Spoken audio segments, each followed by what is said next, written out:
Alhamdulillahilladzi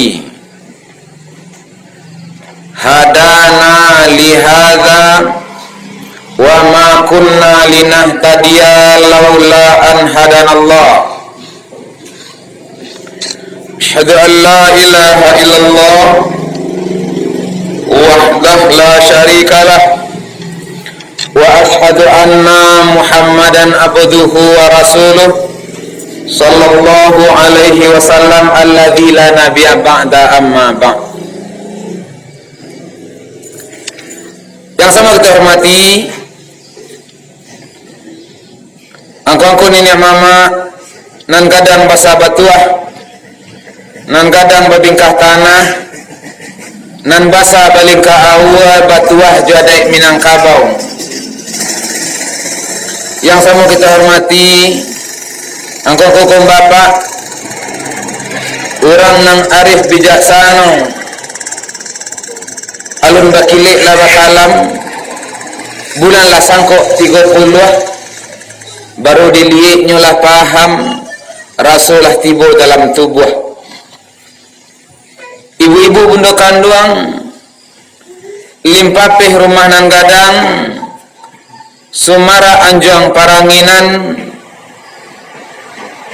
rampak rimbun bungo andaleh babungo babuah mudo dilangi orang lalu linteh. Anan ibu-ibu lah di sebalik itu pula saking pahamnya. Hadirin hadirat, muslimin muslimat, sidang jamaah salat maghrib mudah-mudahan dimuliakan oleh Allah, amin ya rabbal alamin. Ibu bapak hadirin jamaah yang berhadir, pertama wajiblah kita syukuri nikmat Allah subhanahu wa ta'ala. Allah yang kita yakini zat yang maha tahu, lebih tahu lo daripada orang yang sok tahu lo le. Allah yang maha mencaliak, maha mendanga, maha detail memperhatikan. Maka dengan segala kuasa inayah iradah pertolongan Allah subhanahu wa ta'ala, kita diagih nikmat oleh Allah, disadari atau enggak, diyakini atau enggak, yang pasti kesempatan hidup sampai hari kini adalah nikmat Allah subhanahu wa ta'ala. Sehingga kaki terlangkah, tangan terayun, mata tagari, bisa melakukan aktivitas, bahkan hadir salat berjamaah maghrib, itu nikmat dan karunia Allah. Alhamdulillah.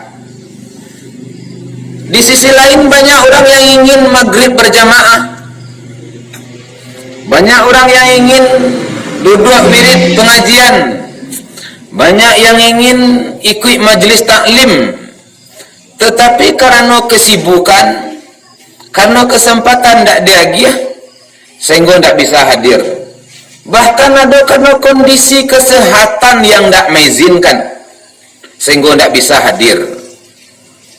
Nah, maka beruntung lawak yang diagih nikmat oleh Allah subhanahu wa ta'ala, maka wajib kita syukuri dengan membaca kalimat Alhamdulillahi Rabbil Alamin. Salawat dan salam kita doakan kepada Allah sesudah bersyukur itu adalah membaca doa salawat. Karena bagian daripada syukur kepada Allah adalah rajin baca salawat. Di antara orang yang paling pandai bersyukur atas segala nikmat dan karunia Allah, itulah Nabi Muhammad sallallahu alaihi wa ala alihi wasallam. Rasulullah yang paling hebat syukurnya. Bukti syukur Rasulullah itu apa? Salat malam sampai bangkak kaki Nabi. Lah tahu Nabi akan masuk surga, lah tahu Nabi diampuni dosa, lah tahu Nabi diterima amal ibadah, tapi tetap Rasulullah sallallahu alaihi wa ala alihi wasallam makin hari ibadahnya makin hebat. Kok awak ke tahu awak bisuak engkau tu kono sati ikut tiket sampai surga. Kin perai mempuasa perai semayang. Wala kau surga. Tapi Rasulullah tak begitu.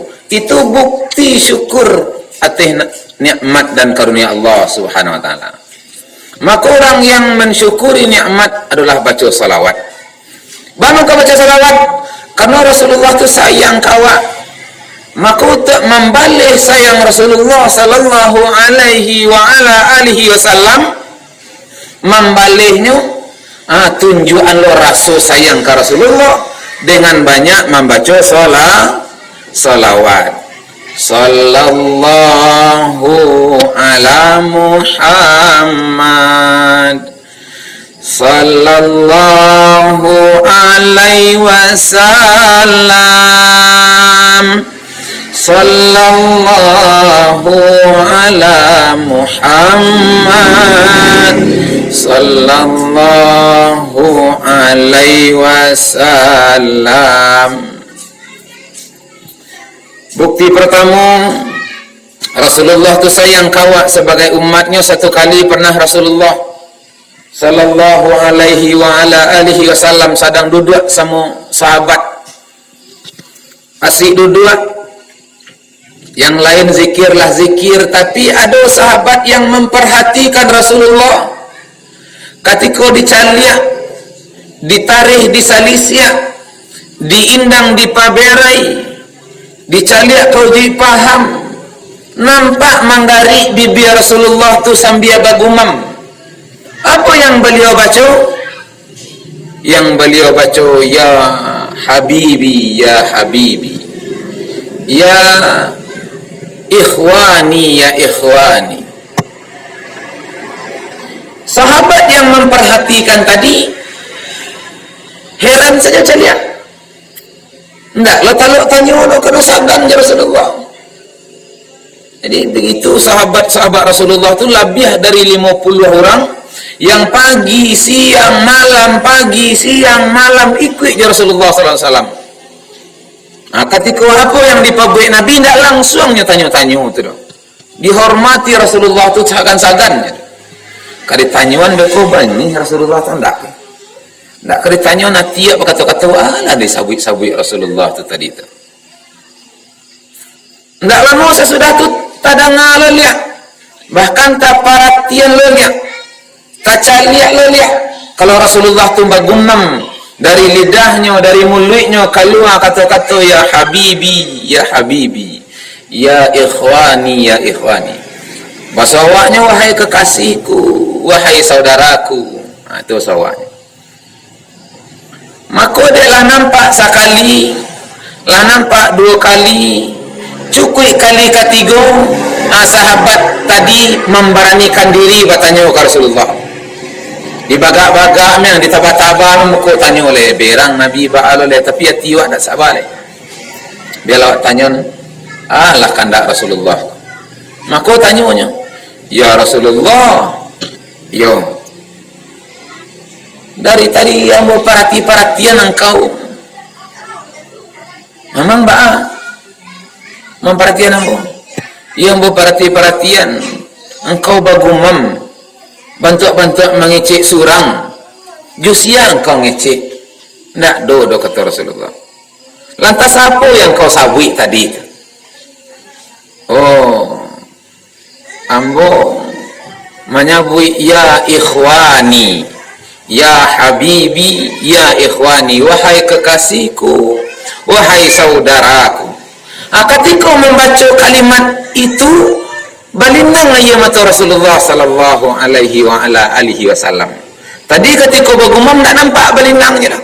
Tapi ketika ditanya oleh sahabat tu, nampak balinangnya, seolah-olah baperan masuk akal mati yang dibaca Nabi itu. Sialah Nabi kau teraga.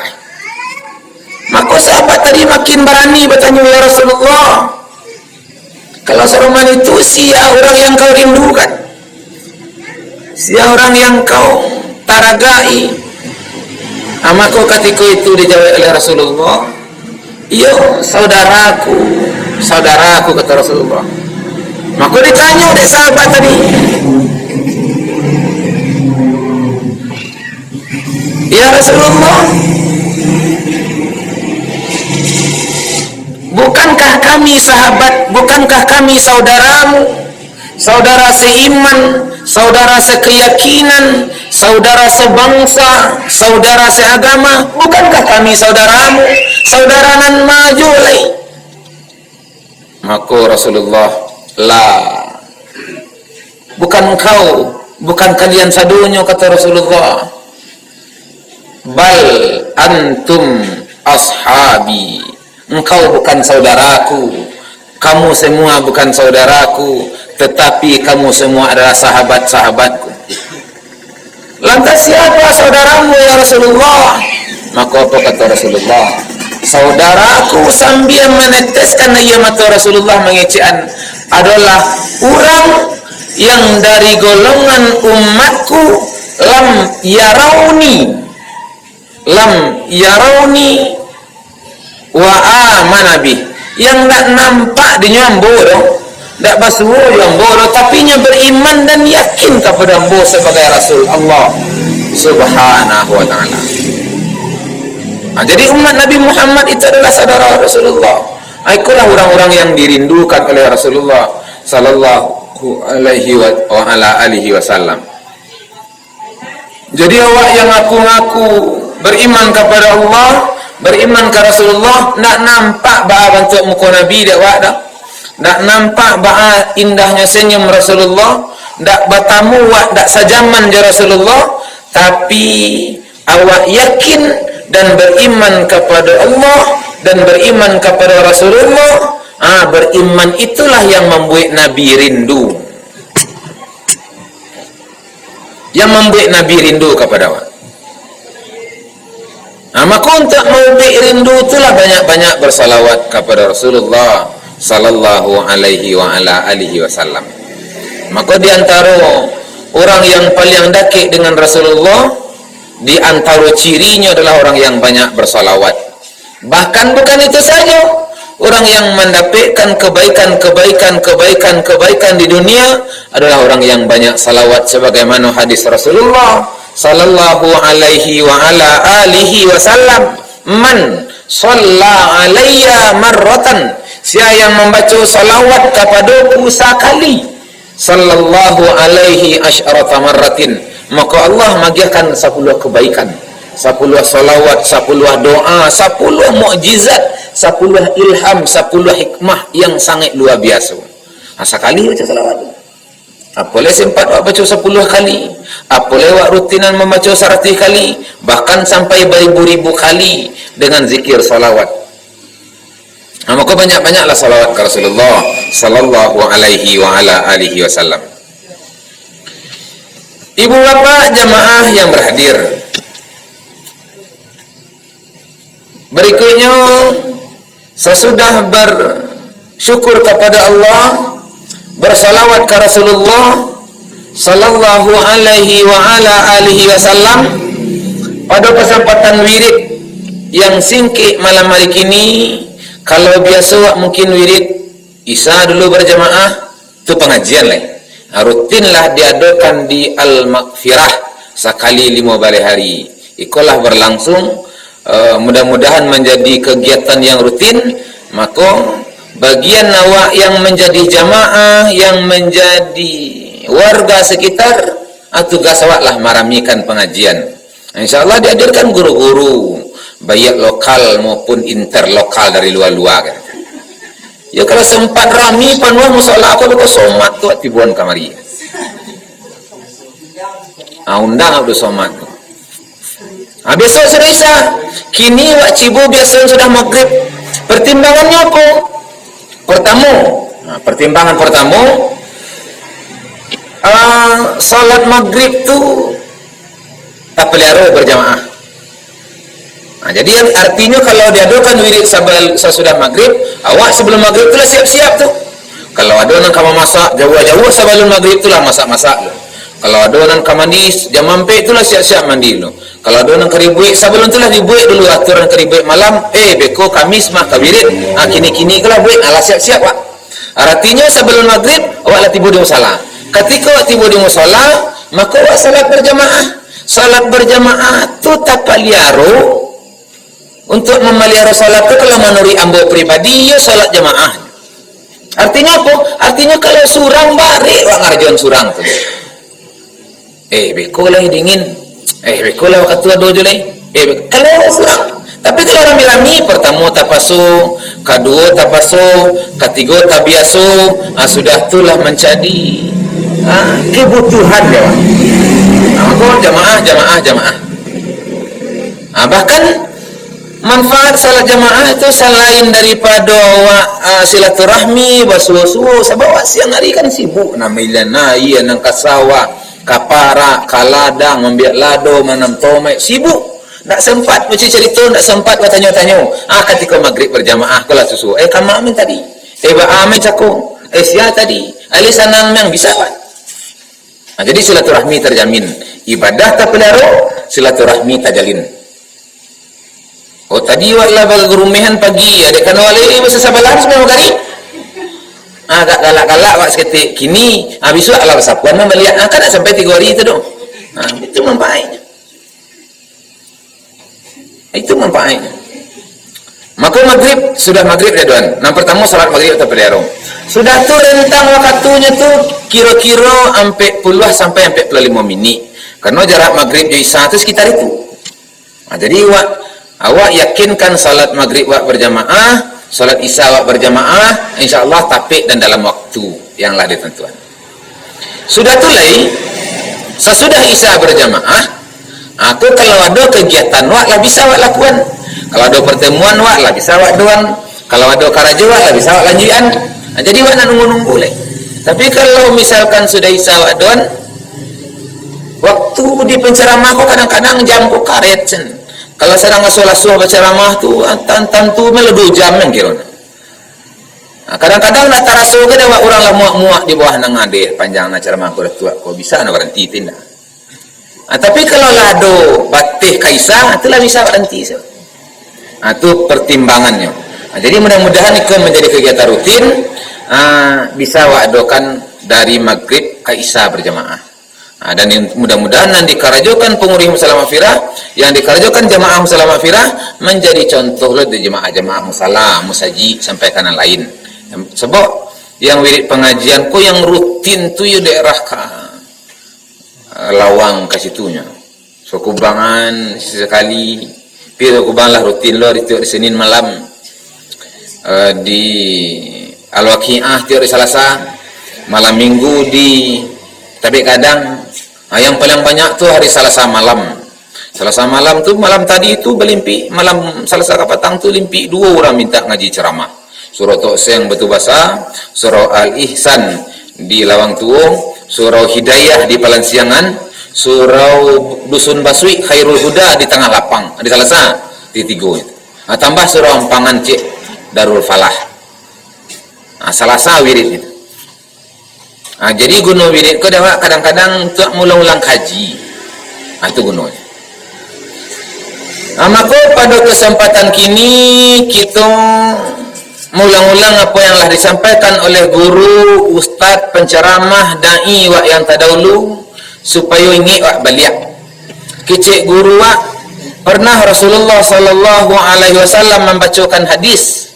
Yang hadis itu dicatat atau diriwayatkan oleh Imam Tirmizi. Ada orang membaca Turmizi, ada orang baca Tirmizi. Jadi imam periwayat hadis tu banyak. Yang paling favorit tu 6, ada ngician 9, ada ngician 8. Di antaranya Bukhari, Muslim, Ibnu Majah, Tirmizi, Nasai, Ahmad bin Hambal. Itu yang 6 tu. Itu yang favorit. Itu duit di tahun 300. Hijriah. Artinya 300 tahun sudah Nabi hijrah, baru orang tua tu. Sesudah tu tak ada lagi. Mama kau tak ada, kanulah dicatat di orang-orang tu hadis Rasulullah sallallahu alaihi wasallam. Dan hadis itu adalah kata-kata Nabi kalaunya dikatuan, karajo Nabi kalaunya dilakukan. Sudah tu ketetapan Nabi, itu yang hadis tu. Dan itu dicatat sadolahnya oleh para ulama hadis. Namo ilmunya mustalah hadis atau ilmu mempelajari hadis. Itulah ilmu yang paling tinggi ilmiahnya. Di antara skripsi, di antara disertasi, di antara paper, di antara KTI, itu yang paling tinggi. Sebab diuji itu. Yang diuji itu yang pertama periwayatnya. Pernah ndaknya berdutung? Pernah ndaknya mengicuah? Kalau memang pernah mengicuahnya, walaupun Nabi ini yang menyampaikan, tapi orang pengicuah yang ngecian, dianggapnya jadi hadis dhaif. Bahkan kalau orang tu yang mengecian tu orang munafik, jadilahnya hadis mursal, hadis yang tak diterima, tak dilakukan jadi amalan. Itu ketinggian ilmiah ilmu hadis. Jadi di hadis itu 3. Pertama namanya matan, isi hadis. Yang kedua namanya rawi, yang meriwayatkan. Sudah tu namanya sanad. Sanad tu nan mopor bola ta. Dari Nabi ke sahabat, dari sahabat ke tabi'in, dari tabi'in ke tabi'at tabi'in, dari tabi'ut tabi'in ke tabi'ut tabi'in sampai ke Bukhari. Nan ranji itu namanya sanad. Sanad tu tak boleh sembarang orang tu. Artinya diuji orang tu. Lah memang diyakini orang tu memang dabit tu tak pernah badutonya. Mengicuah memang tak pernah dah. Begitu begitu tingginya ilmiah hadis. Maka satu kali An-Nasai meriwayatkan hadis, kata Rasulullah, ada orang ampe golongan orang yang ampe golongan orang orang nan paling beruntung, orang nan paling kaya di dunia sampai ke akhirat. Kalau punya nan ampe minimal ikolah yang membuat orang tu kaya di dunia, bahkan kaya sampai ke akhirat, kata Rasulullah sallallahu alaihi wa ala alihi wasallam. Yang pertama siapa, kata Rasulullah? Yang pertama adalah lisanun dzakirun. Orang yang punya lisan, yang punya lidah candu berzikir, suka berzikir. Jadi lidah tu kan tak mengecek. Namanya lidah ndak batulang, memang nan dikecian kadang-kadang ndak pati dikecian tak kecin. Tapi yang paling membuat beruntung tu yang memaliruan badan yang mereka itulah lidah tu. Lidah yang yang banyak bazikir. Banyak berzikir.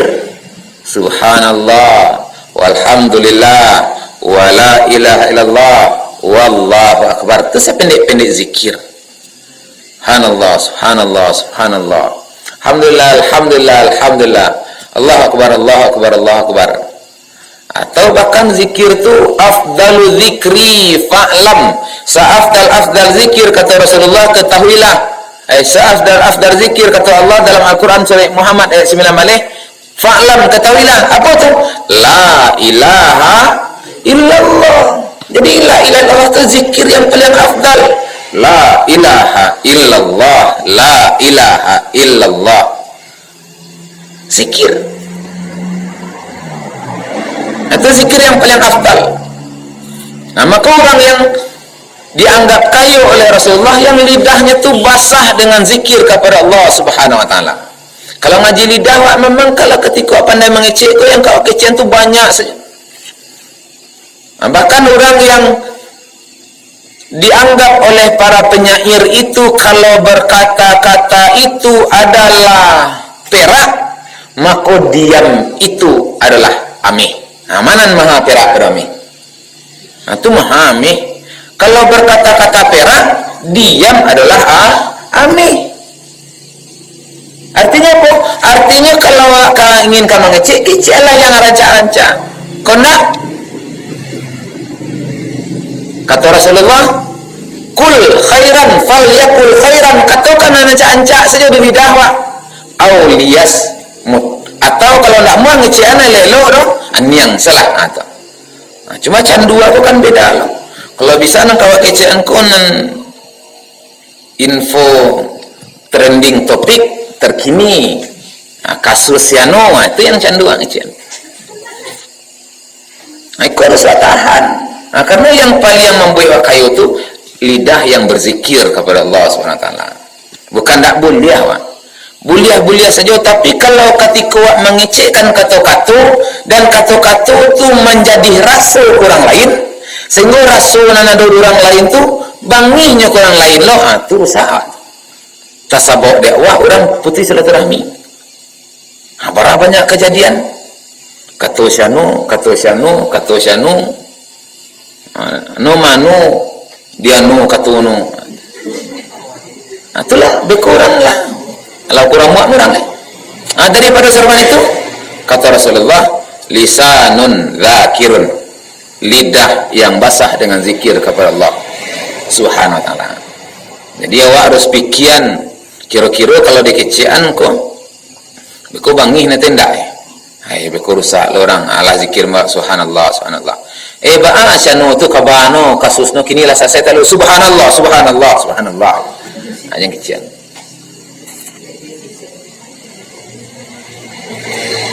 Ibu bapa hadirin jamaah rahimakumullah. Sebab apa?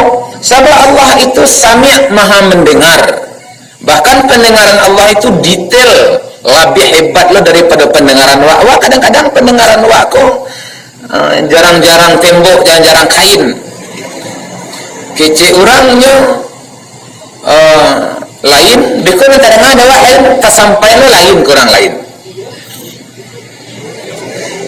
Bisua ada orang membagi sembako, maka datanglah ke kantor wali nagari. Keceknya wali mengeluarkan informasi. Cuma ada orang nangak, disuruh ke kantornya wali rame-rame pergi demo. Kan beda memang tu. Jadi bahaya tidak. Untuk membahaya, untuk tidak bahaya tu, itulah lisanun dzakirun. Lisan yang basah dengan zikir kepada Allah Subhanahu wa taala. Saking Allah maha mendengar itu, yang wak kecian babi siap bana awak, bahkan dalam hati kete siap itu didengar oleh Allah Subhanahu wa taala. Enggak main-main dah. Sial kau mendengar. Ya enggak ada orang yang mendengar, tapi Allah maha mendengar. Satu kali Nabi Ibrahim alaihissalam. Nabi Ibrahim itu kan nabi nan paling rajin bana penyambut tamu, yang paling dermawan, paragi halau rabi paragi. Sehingga setiap orang lalu rumahnya tu bila buah. Setiap orang lalu basuruan naik bagian makan bagian. Mereka Nabi Ibrahim. Bahkan bukan orang saja, sampai malaikat. Tabasui naik. Pernah Nabi Ibrahim tu tengah malam datang tamu, dicaliak tamu ko ada berampe. Sudah tu disuruh naik, dikajan memasak, didabiah kambing semalam tu jo, dikajan menggulai. Sudah tu dia taan, tak mau nak makan, do dicaliak kaki no dak tecak ke bawah. Sampai selama itu Nabi Ibrahim tu lo. Itu nak mau makan kiranya yang hadir tu malaikat. Bahkan satu kali di akhir ayat Rasulullah, dia kira ayat Nabi Ibrahim tu, pernah Nabi Ibrahim tu saking eloknya. Nampaklah orang tua bungkuak lah tengkak-tengkak lah payah berjalan maduk ka mudia. Sudah tu disonsongan di Nabi Ibrahim, kamangku pada tak siap orang tak siap tu kecek kayak ko ndak do mat rompa pakai ko yu lai tadi balakian cuma kaki ko lelang Rasulullah tak cici sen rompa tu jalan di papa Nabi Ibrahim tu you bekola tadi kemudian singgah lawak ke rumah lu. Tak diamlah kecek gaya ko ambo kakak capek. Dia singgahlah sebentar. Nanya je dibawa dia nanya ke rumah. Sudah nanya, bawa naik ke rumah. 5 orang rumah, tanah yang do dewa, balataan makanan, kue, roti. Kalau ada minuman-minuman dia letakkan disajikan ke tamu tu. Surah minum, surah. Ya namanya gaik lah tu. Gaik tadi. Aku kecil gaik. Makanlah gaik kau kue nastar rayo apa. Misalkan sama tu. Sudah tu dia ambil ada gaik kue tu. Dia ambil dia letakkan ke telinga. Tu dia tanya Nabi Ibrahim, "Kama apa masuk antu gaik? Kamu cuang malah masuk masa telinga makan." Nama aku kecil gaik dia itulah rasailah dia yang tuai suak. Cik nak tentu nama nang cuang nama nang telinga lah. Berarti lah didik gaik tu. Aku ketika itu dibantu oleh Nabi Ibrahim tu. Kata Nabi Ibrahim dia lambu tolong disuan. Tetap je tak dimakannya dia gaib. Dibantu menyuan. Akhirnya tak ada nanti minum, tak ada nanti makan lah duduk motor tala baca itu. Biar lambu pagi lambu tak gagih kecil gaib. Kecil Nabi Ibrahim dia kama cek capek mana. Berlari ke dalam bilik. Sudah tu keluar balik baru saya sapu. Akhirnya memasukan mengkos ko pitih ko balanjo ko. Aku sekitar ya aku untuk pemberian aku di jalan. Nah gitulah nak. Maka dipapah lah gaib tu kalau pintu balik jalan lo lah gaib tu balik maduk kemudian. Jadi jalan lah sakikiro sampai ke simpan tabik tu lah sebenarnya no? Jalan tu dari siku sudah tu kecil Nabi Ibrahim dalam hati doanya, ya Allah kalau bisa ambo kok tuai suat janganlah tua sampai didik saman gaib tadi ya.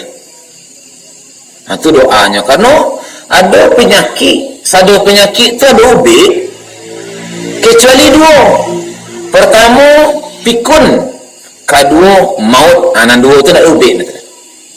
Jadi didoakanlah Nabi Ibrahim deh kalau bisa bokok tua nak jangan sampai pikun tah nak. Kalau pikun tu memang susah wah, tak tahu lagi. Lakian lah baju kau tu nak. Baju aja lah kau nak. Barangkali nak laki baju. Padahalnya nak baju. Lama kan ni nak. Lampai hari kau nak tahu dia tak nasi doa. Padahal tapi dia hanya tak gitu. Dia dah pikun tak tahu lagi. Maka doa lah Nabi Ibrahim, ya Allah, kalaupun tua ambong kau dia ketika itulah tua Nabi Ibrahim tu. Kalaupun tua ambong kalau bisa ambong jangan sapikun gaib tadi ya. Balik gaib tu lihat.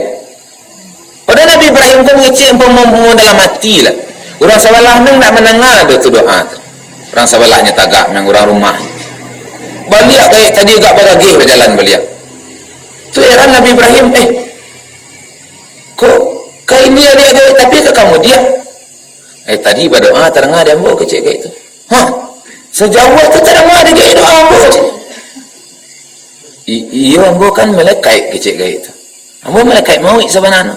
Jadi malaikat mawik tu saking sagannya jo Nabi Ibrahim tu menyaman kamu cabut angok Nabi Ibrahim tu. Ketika itu engkau kan tak ingin tua dah kecil gaib kau Soroman didik sama nambo tadi itu ndak dia kalau ndak ada izin nambo kini jatah kau labimu aku maka disuruh Nabi Ibrahim tu lalu ketika lalu disitulah dicabut angok Nabi Ibrahim tu. Itu sejarah Nabi Ibrahim tu jumlah kayak mawi. Artinya apa? Artinya doa kata-kata yang dibaca dari lidah walaupun agak babisiak apalagi dalam hati kalau dikatakan itu nyata-nyata didengar oleh Allah Subhanahu Wa Taala. Jangan kan Allah lain malaikatnya mendengar kata-kata itu. Sejarah. Maka untuk itu awak mempeliharakan lidah lisanun zakirun. Banyak-banyaklah berzikir, basahilah lidah itu dengan berzikir kepada Allah Subhanahu Wa Taala. Bukan tak boleh ngecek-ngecek. Beko assalamualaikum toko pintu orang. Assalamualaikum tuan no untuk rumah. Assalamualaikum tuan no untuk rumah. Tu dia awak lah bahasa tangga aja dibuka orang pintu tu. Lai baik di rumah apa dah buka pintu. Ya ambo. Imai mengecek. Bukan seruman itu tu kalau lewat lo. Maka yang pertama orang yang kayu melihat Rasulullah adalah lisanun zakirun, punya lisan dan lisan itu senang berzikir kepada Allah Subhanahu Wa Taala. Zikir tu dua. Bisa jadi kalau awak manakan zikir tu ingat, awak ingat kepada Allah Subhanahu Wa Taala. Kalau awak maknai zikir itu menyebut, artinya awak menyebut nama Allah Subhanahu Wa Taala. Jadi zikir itu bisa jadi ingat atau bisa menyebut. Ayat awak ingat Allah, Yang awak sebut Allah Subhanahu wa taala. Yang kedua, jadi hampir tadi yang kedua, orang yang kaya menurut Rasulullah bukan hanya di dunia bahkan sampai ke akhirat esok adalah orang yang qalbun syakirun, mempunyai kalbu, hati yang senang bersyukur atau pandai berterima kasih. Punya hati itu lapang, tidak sampai dah. Awak kalang kau pendek awak kadang-kadang. Tapi orang yang disenangi oleh Rasulullah, yang diyakini kaya itu punya hati itu yang lapang, senantiasa bersyukur kepada Allah. Jadi syukur itu adalah orang yang menganggap tinggi paragian Allah Subhanahu wa taala. Alhamdulillah ya Allah. Lah dipanjangan umur awak. Asyanu sikit umur anak. Tak bisa jemaah salat, tak bisa wirid pengajian lain. Bak apa iwak lah ninggal. Alhamdulillah, walaupun orang lain tu rumahnya batu tapi awak rumah kayu, alhamdulillah. Karena kalau untuk mencari duniawi, awak syukurlah nikmat Allah Subhanahu wa taala. Karena yang orang yang paling pandai bersyukur kepada Allah adalah orang yang sangko itu baik kepada Allah. Tak pernah sangko buruk deh, bako awak kawak me dege cobaan. Bako ndak orang lain. Awak letak awak je dapat cobaan. Orang lain bentuknya ndak aman-aman menghidup. Nampak di mata lah. Aman-aman menghidup orang tu. Kadang-kadang cobaan orang tu lebih dari awak lain. Jadi tak boleh awak mau upik diri seorang atau mau upik kerajutan Allah. Maka salah sangko kepada Allah. Untuk awak tak salah sangko, maka kalbu senangilah bersyukur dengan nikmat Allah Subhanahu wa taala. Jadi orang yang bersyukur dengan nikmat Allah membanyak membaca alhamdulillah, alhamdulillah. Sano kinilah balionda, alhamdulillah. Cuma karena kalamat sapi, bila ni balion tu, bila dia nak mambian tak bisa. Awak sibuk saja je mikir-mikiran itu. Harusnya nak itu alhamdulillah. Iyalah tak balionda bisa nampang. Maka hati yang senang bersyukur atas segala nikmat dan karunia Allah itu akan membuat hidup awak bahagia dunia bahkan sampai ke akhirat. Karena awak terima kasih. Selain pandai bersyukur kepada Allah, pandailah berterima kasih. Jadi syukur tu bahasa awaknya kan terima kasih itu. Alhamdulillah. La in syakartum dalam surah Ibrahim ayat 7. Jika kamu bersyukur, la azidannakum, ditambah nikmat oleh Allah. Tambahan tu bisa jadi banyaknya, bisa jadi berkatnya. Wala in kafartum, dan jika kamu ingkar, nak mau bersyukur, nak mau terima kasih, kata Allah, inna azabi lasyadid, ini azabku pedih. Jadi ayatnya tu, kalau bersyukur ditambah, kalau ingkar bukan dikurangi. Jadi tak perlu rusuh dia rasa sakit. Kurang rasa sakit kau nak kurang-kurang rasa sakit tu. Karena kata Allah, kalau syukur ditambah, kalau kufur tak mau bersyukur dah, azab Allah pedih, bukan rasa sakit dikurangi. Jadi persoalan rasa sakit harusnya awak tak panik, tak sakit kepala, tak payah awak dah. Sebab rasa sakit adalah ditentukan Allah, tak dikurang-kurangi kan. Indak kan ditukar-tukar kan. Jadi kalau orang yang meyakini itu tak kata tengkar dah. Karena dia yakin kau rasa sakit awak. Kau rasa sakit orang. Sebab tak mungkin rasa sakit sikok kan dimakan alang, tak mungkin. Begitu Allah detail mengatur kan. Maka syukurlah dengan kalbu. Jadi ada namanya kalbu. Kalbu itu ya muqallibal qulub, wahai Allah yang membolak-balikkan hati, tabbit qulubana ala dinika, tetapkan hatiku dalam agamamu. Karena pulang balik namanya kalbu. Tapi yang paling dalam itu namanya fuad. Fuad itu lubuk hati yang paling dalam. Jadi kalbu itu berbiliak-biliak. Jadi ada namanya sidrun, dada, di dalamnya qalbu, jantung, di dalam jantung itu fuad. Disitulah letak iman. Nah, maka orang yang fuad itu yang punya hati nurani yang dalam, atau yang fuad itu kalau menandakan dia ada atau enggak model kuah. Awak beli roti, ketika beli roti ada anak umur 2-3 tahun sebelah awak makan roti awak beli itu, buka plastik awak makan, mencari anak tu kan awak menggigit roti mili aja selera anak. Kira-kira menurut awak ibu atau nak tu? Nak awak dari ibu atau nak? Ibu tu hati nurani tu ibu. Walaupun tak awak kira dia melihat lah, tapi awak tetap ibu. Itu yang fuad tu. Itu yang hati nurani yang dalam. Setiap orang mencari tanya orang ibu mana mencari? Kalau ada orang yang luku misalkan, nampak ada luku nanti berdarah-darah, payahnya berjalan, ibu tu hati nurani tu.